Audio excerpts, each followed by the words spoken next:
Sorry. How women need to, position ourselves so that we can be in our divinity, so we can have our crowns right, how we can create and not build, when some of us, quite frankly, feel that the men that are available to us, and I'm talking about across the color spectrum, across the age spectrum, trust me, I've done them all, they are not positioned to protect nor provide because of some of the statistics we just talked about. They're not earning the incomes. They're not having the resources, and some of them are not even showing up in the leadership.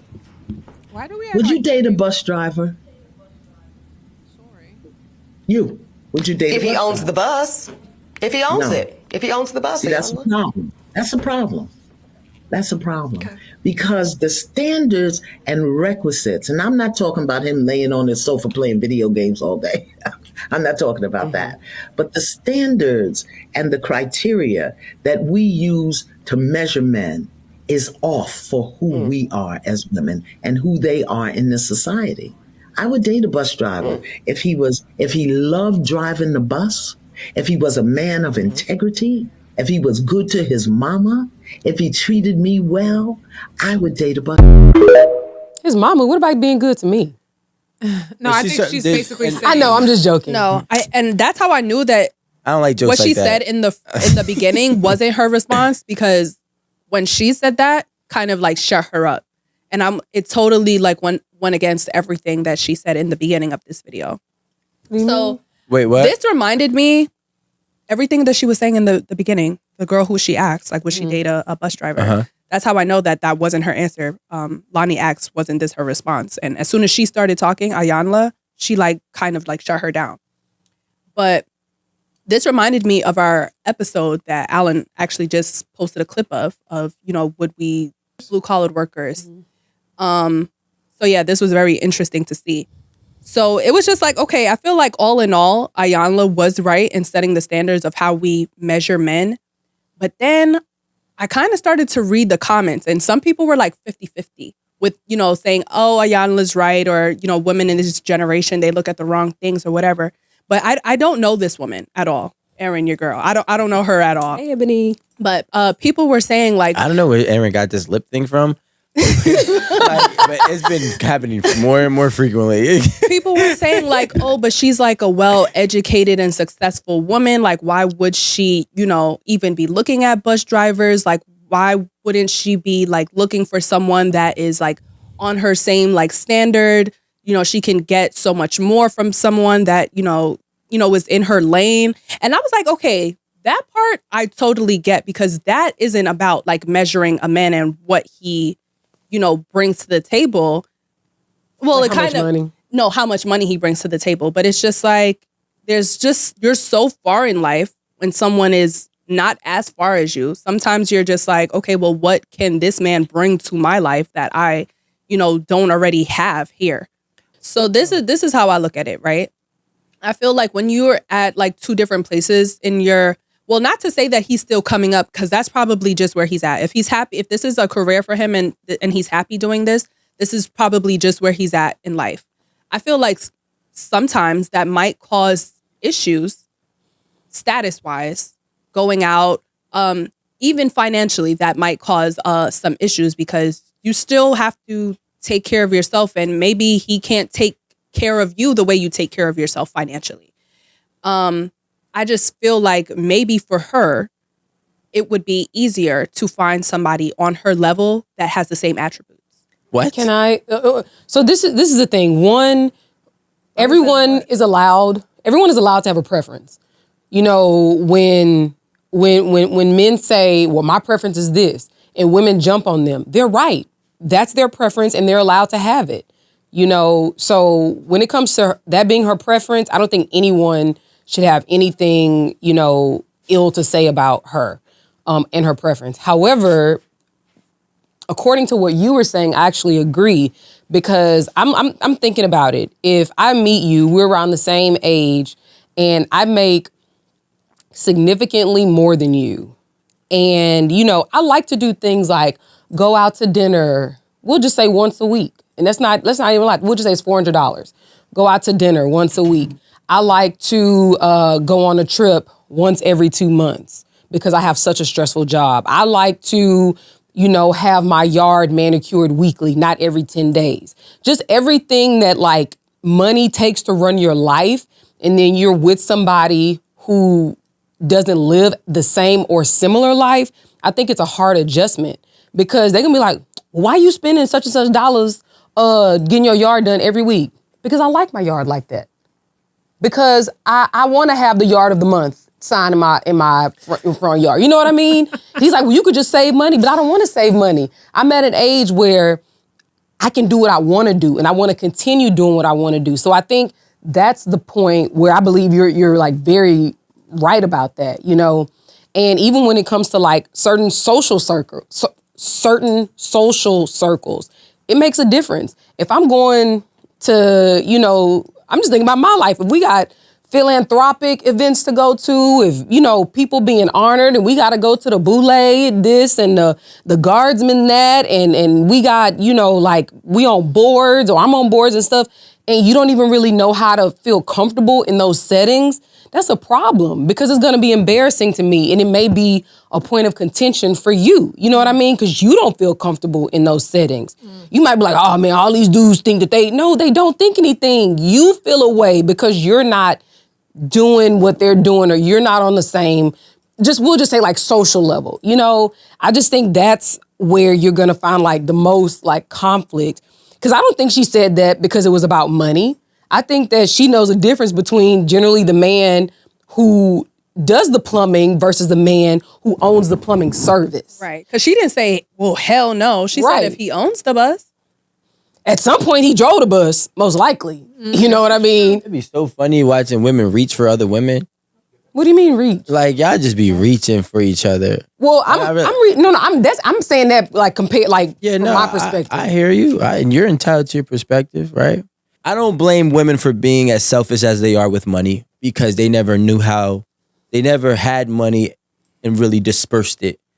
So my issue is when I heard you speak, you said it's a hard adjustment dealing with somebody who's making significantly less than you. Not somebody. Well, I may have said somebody, but I meant like as a woman, I think it's a hard adjustment. And that's my thing. We scream equality. We scream, let's go dollar for dollar, man and women, equal jobs, equal opportunities. But yet it's a hard adjustment for you when you have to play the role of a breadwinner, when you've been rightfully granted the opportunity to become one. And for me, that's where I draw the line because I don't mind you making money as a woman. If a man is insecure with you making more money than him, then he's not a man to begin with, in my opinion. So if we're talking about this bus driver who we've given all these attributes to, right? The attributes that was given here today, I'm going to assume by those attributes, that's a secure man, a confident man, a passionate man, and a loving man who does nothing but base a lot of his happiness on the intangibles, right? Now, if a woman is dating this man who's based a lot of his happiness and joy on the intangibles, I highly doubt that same man is going to have a conflict with his woman making more than him. The only conflict that I would see is that she cannot accept that she's making more than her man, and she can't accept his social status as a profession. Now, if we were to throw in a variable, which is impossible, but let's just say it's like he's a bus driver. However, he's a bus driver by choice because he's a retired person who so happened to be a millionaire, but he chooses to drive the bus. Would she still marry him? And I think at that point she would, because then it would also signify that she just needs a man to have some type of monetary value or status in any aspect. So what I will say is what we need to do is if you're a woman and you're making money, you need to understand what substance in a man is, instead of worrying about his materialistic aspects that he may possess, because that does not qualify him to be a man. It does not qualify him to be a good person. It does not qualify him to do anything that could be good for his relationship with you.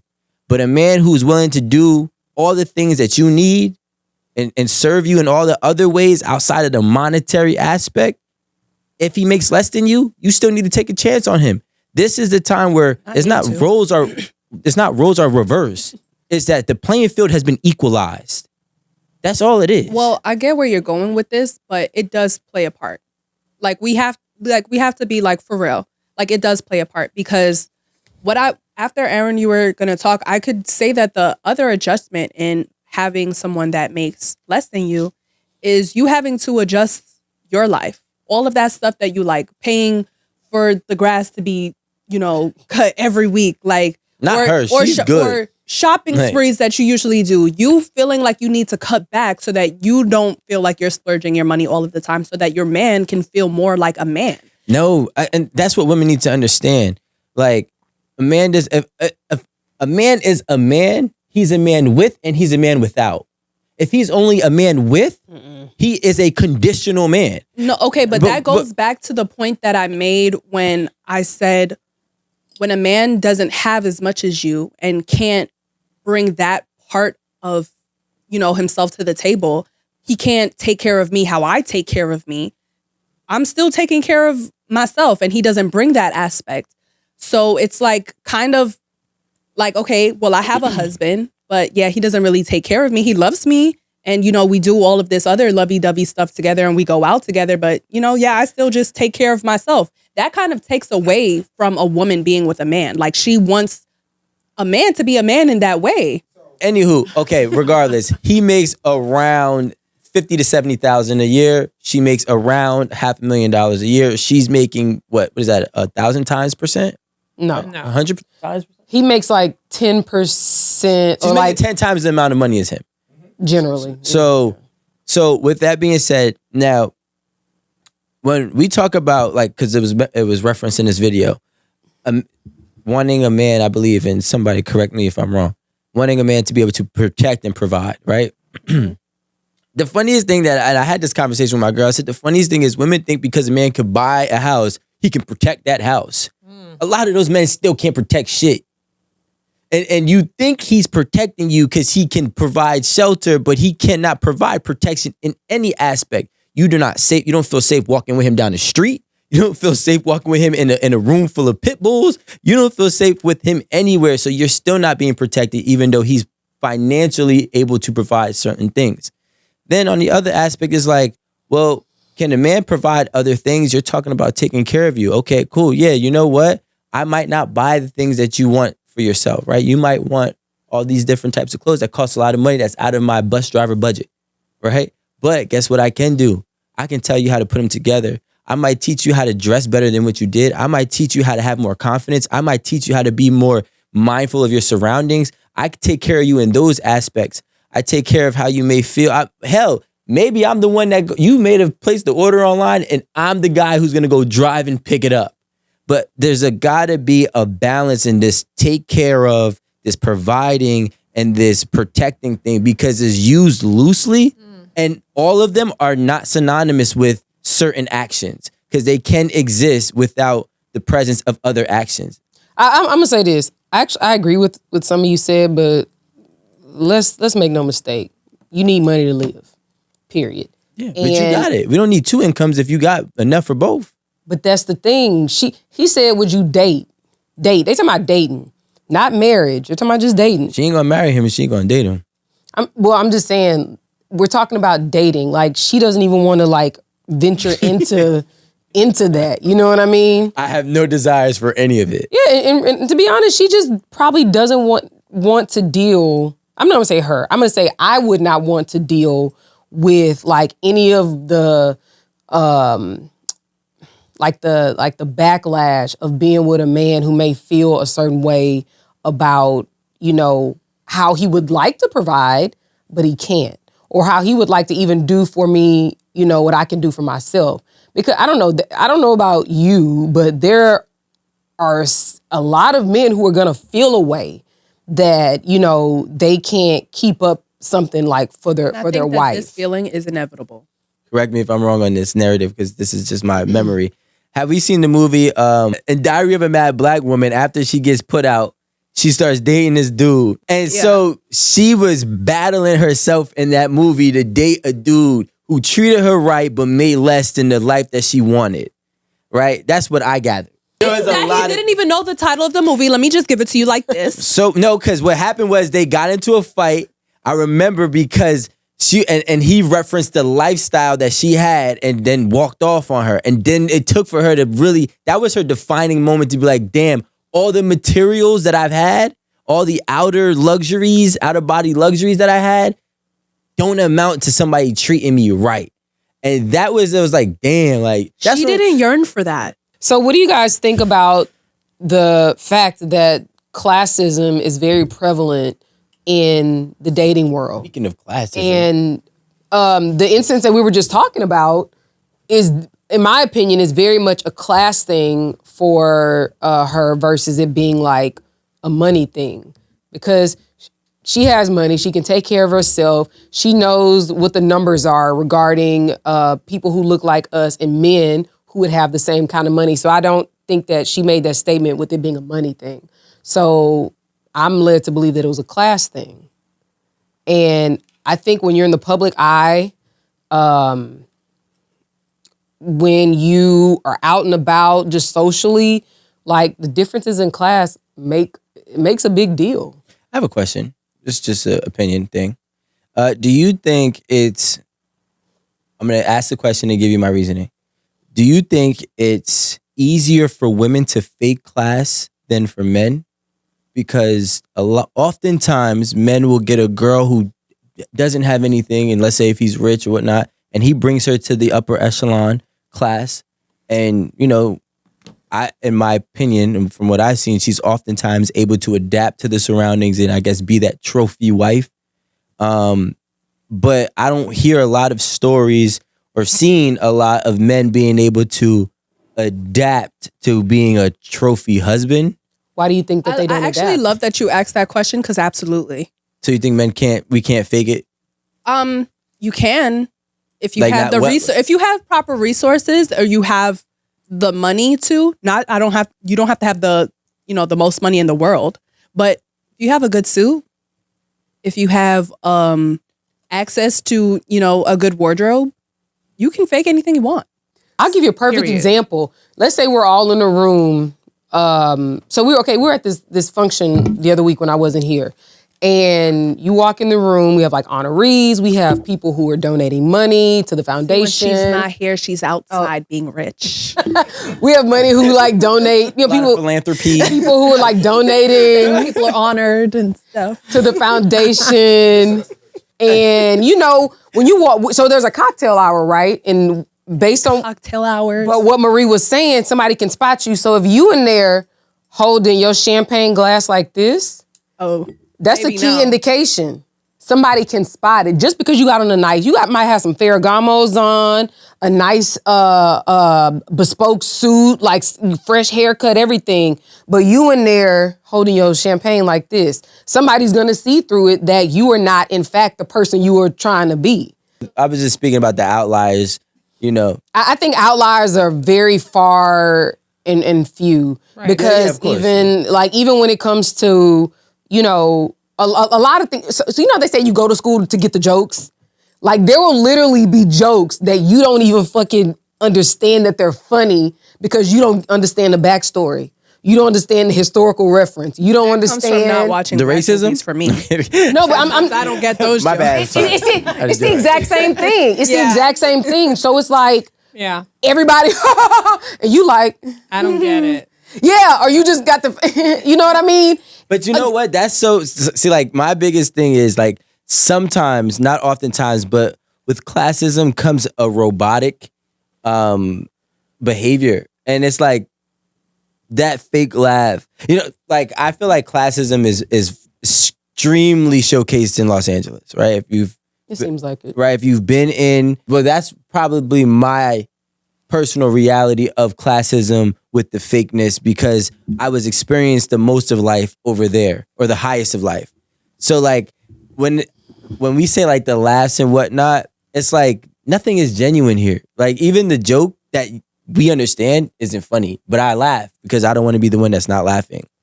Yeah, I literally watched a documentary the other day about the bling ring. These teenagers that were like that was good. Robbing celebrities. Yeah. And not because they were like celebrity crazed teens just because they wanted what these celebrities had and they could not afford it. Well, They were like robbing them and like just wearing their clothes just to like, and they were stealing cars. They like were the thrill. They were being crazy because just because they wanted to seem rich. They like, oh, I have this, or I have these glasses, and I have this designer bag, and they just wanted to seem that way because, oh yeah, I live in Calabasas, but you know I'm not rich. Like, you know, there's celebrities that probably live 10 blocks away from me, but I don't have the kind of money that they have. That's like That's keeping just up what with it the is to be. You You got a know, 1,500 square foot ranch. You know what the crazy thing is? I feel like that's what bougie became. Bougie is the fakest of class, in my opinion.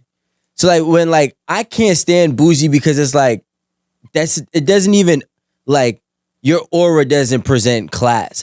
No offense to Atlanta, but if you go to Atlanta, you see a lot of these bougie with money people. It's like you still don't like. Your aura does not illuminate class. I don't smell like the way class is. Class would just like class in Atlanta don't even It's new money. you don't even go together. make sense. Like, why are we talking about Atlanta? But like because the song Bad and Bougie came from there, and then I feel like Great song. Yeah, great song. And ever since Bad and Bougie came out, we had a bunch of ratchets thinking that they were bougie, and it's like, hold on, time out. We confusing things. they used to talk about the ratchet bitches with the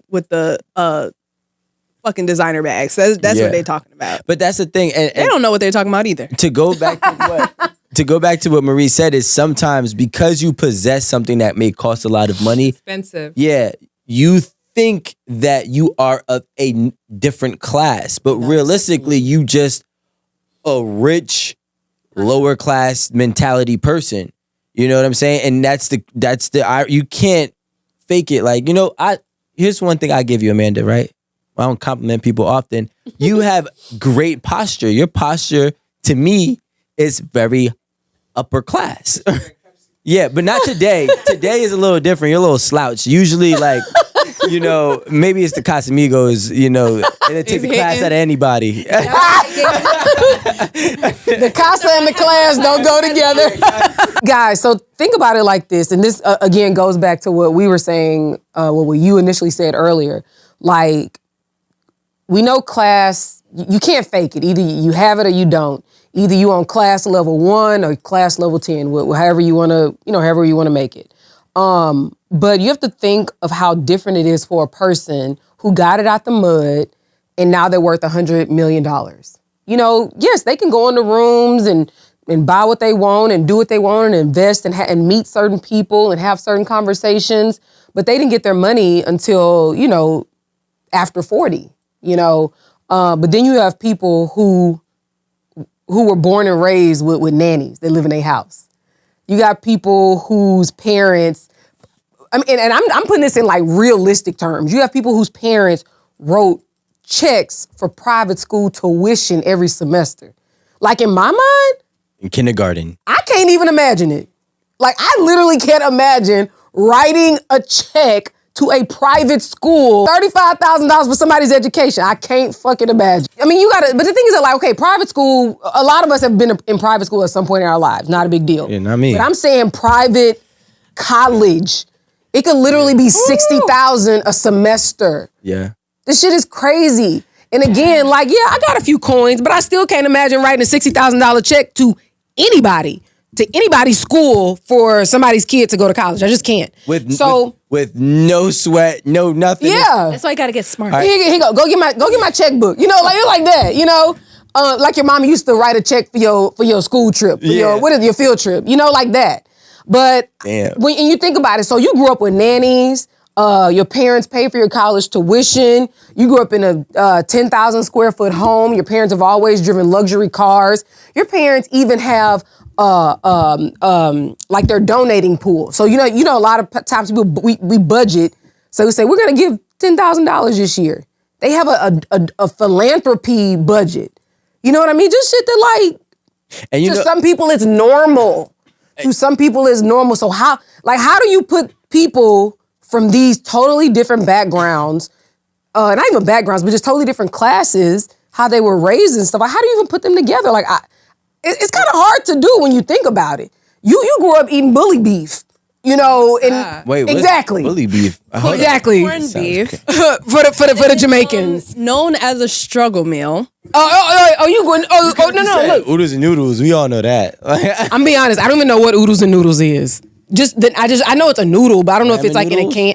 Oh, see, we call it ramen. I don't know. But not the cup ones. The classy people call it ramen today. But I've been calling it ramen my whole I life. figured out what the fuck ramen was that these people keep talking about. Ramen is so good. I'm like, cup noodles? The pack? I never actually was into the pack. I always thought that the pack was always so like overdone. Oh, child. You mean For it some was reason? less than? I felt like people who ate cup of noodles thought that they had more class than us that ate out the packs. First of all, there was one big thing that we forgot on this whole class thing. And the biggest thing that we need to make sure that is implemented in this conversation is lineage, right? Class has lineage. There's not just my dad and my mom was rich. No, my great grandfather owned 17 banks. That's rich. No. But Like, wealth is if I go, like, generational. 3 generations back, that would be considered wealthy. But when I say lineage, like for example, Rothschild's family, that's a lineage of wealth. But there's a certain demand on that name in terms of how you need to represent yourself if you were born into that family. So the class is also implemented with or synonymous, I should say, with the lineage of the reputation of the name that you're walking around with. I'm not saying that some people don't break away from the class because there's always going to be an exception to the rule. But majority, if I could say there's been 5 generations, I'm talking about generations to actually have kids, right? So let's just say 25 years, realistically. So you could have a 75, my great grandfather could be, or my grandpa could be 75. That's 3. If my grandpa was rich and my mom is rich and now I'm rich, born rich or wealth, I don't consider that wealthy. But now when we go back 5, now we're talking about a century right? You're talking about at least a century of wealth within our family. And you've had to do a lot to maintain it. It ain't just like we passed the money down and they did something and you just happen to be rich. It's more so like there's trust involved, there's lawyers involved. They're all about 100 years old, right? At least. No more. Well, yeah, but I'm just saying they're at least 100. Like your family lineage, for you to really be born into class, has to be around 100 years old. You can adapt it. Yeah, like let's say if I'm a 3rd generation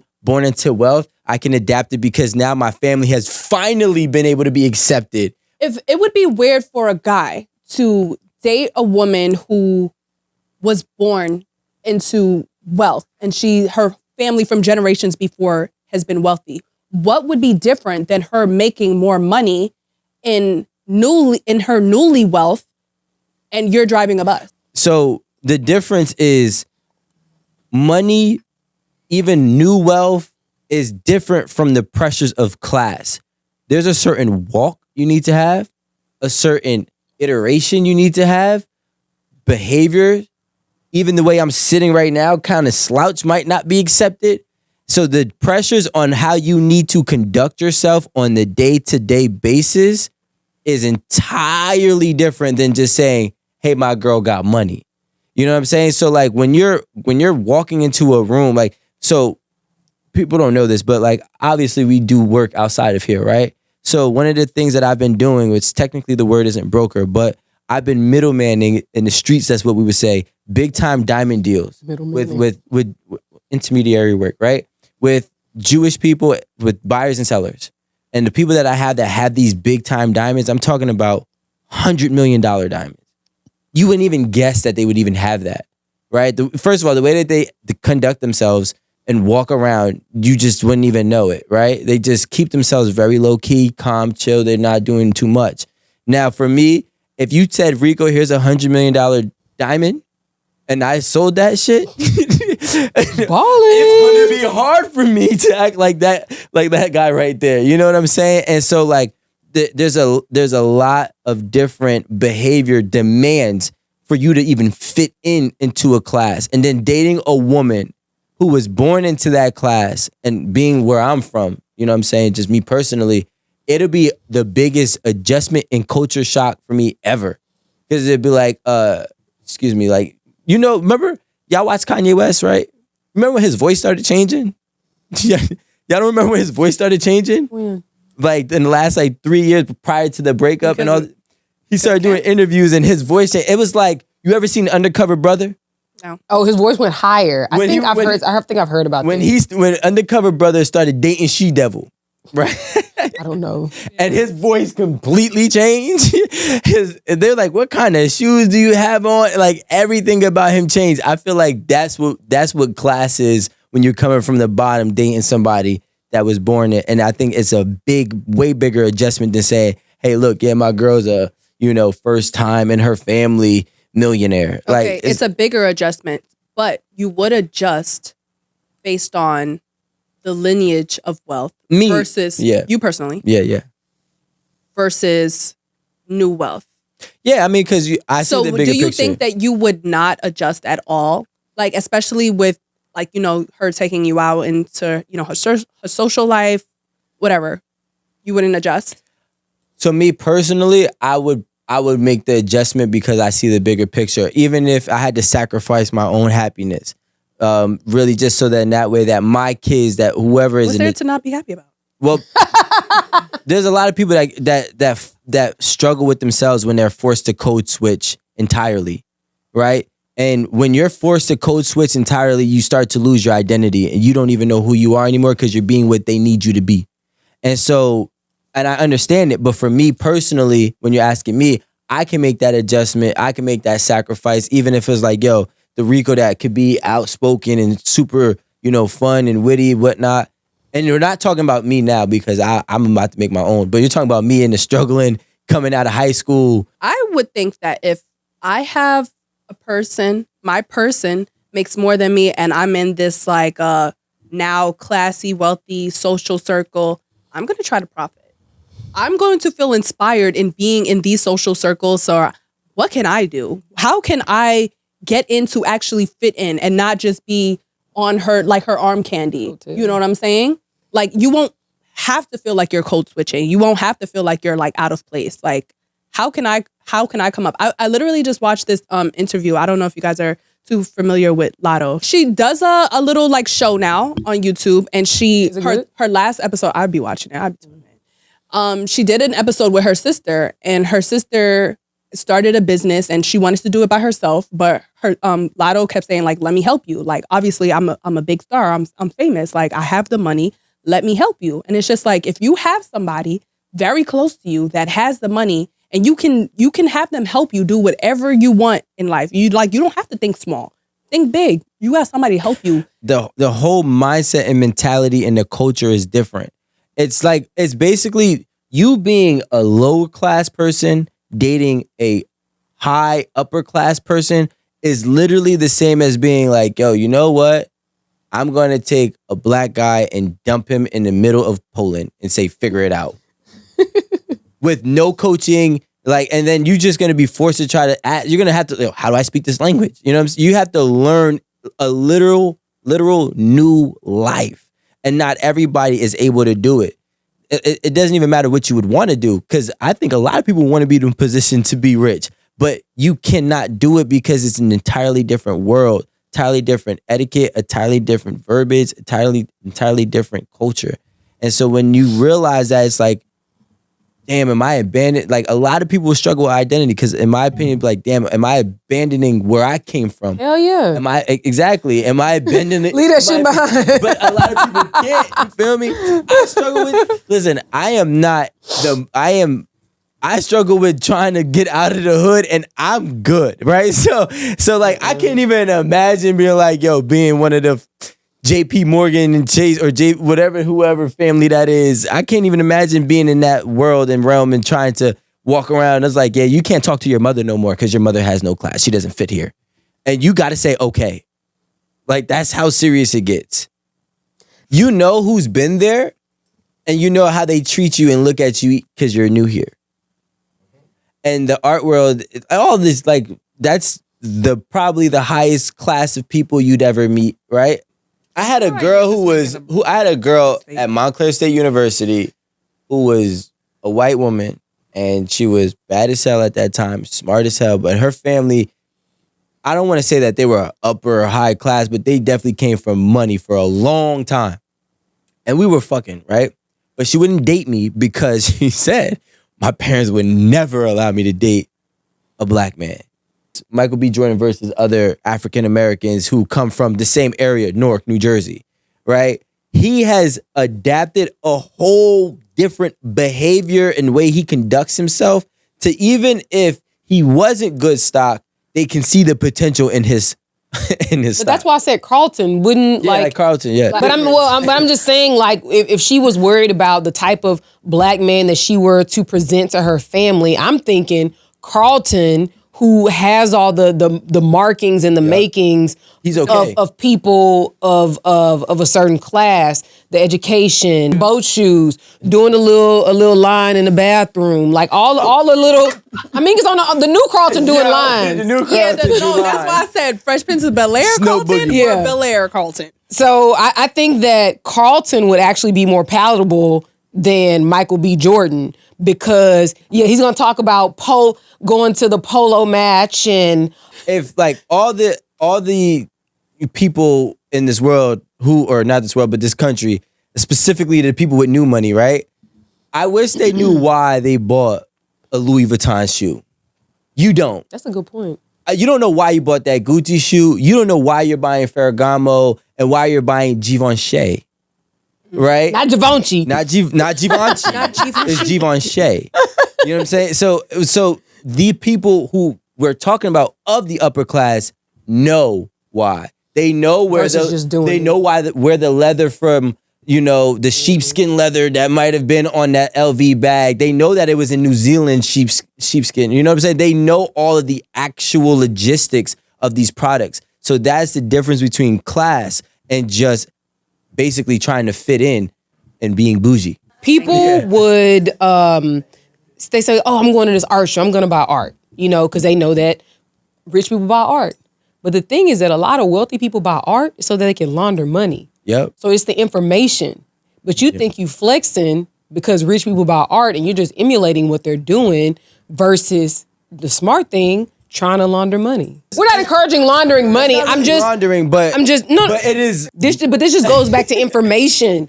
Like you just said, the LV thing. So you think, oh, I'm going to an art show. I'm gonna spend 50 racks on a painting. You're just doing it to put it in your house because you thought it was cute. Whereas the reason why people typically invest millions of dollars in paintings is to launder money. Yeah. They have the information in order to do it. So I mean, I think all of these are like prime examples of like how interconnected money and class are. And information. Yep. Well, what's the money leads to the information that leads to the class. Yep. But I think that, and I wish we were really talking about this when it comes to like regular people, because regular people, two different class levels could literally be just, I have a PhD and you are an electrician. We both make good money. We both are respected in our fields, but you and I may not be able to like socially connect because of what you've been exposed to and what you like, or what I've been exposed to and what I like. I mean, I think it's great if the roles are reversed and say the electrician can, teach you about certain, because the thing is that he will be able to teach you things. He's handy. He is going to be able to teach you stuff. But when it comes to like the finer things in life, like art and champagne recommendations and food, restaurant, all that cook, kind of chefs, yep. or places to go, history, stuff like that. He can probably teach you some stuff, but I personally don't think that that's like the norm. Because at the end of the day, if you a PhD, you've been in school for a long time. You didn't have to read a lot of books. You didn't have to write a lot of papers.